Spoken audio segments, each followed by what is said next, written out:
So last month, my cousin Jake announced to the family group chat that he was embracing minimalism.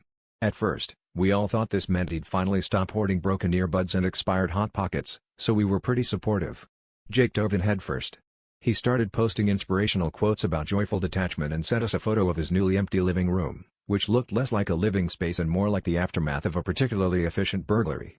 We figured he'd stop after tossing out some old magazines and maybe that suspicious beanbag chair, but Jake doesn't believe in half measures. A week later, I dropped by to check on him.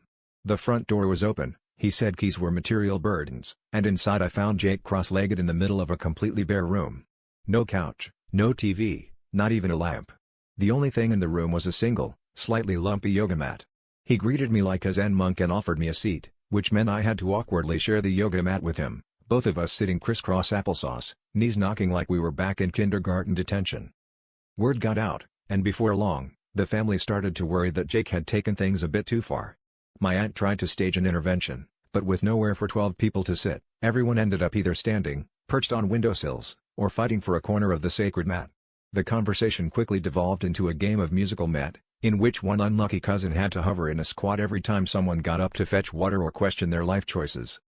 Finally, after an hour of squabbling and Jake serenely sipping green tea on his rectangle of enlightenment, my grandma sighed and said, "Jake, honey, we're all for minimalism, but this is ridiculous. At least keep a chair or two. Otherwise, what do you call this, yoga occupancy?" And that's how my cousin became the first person in the family to be evicted by Downward Dog.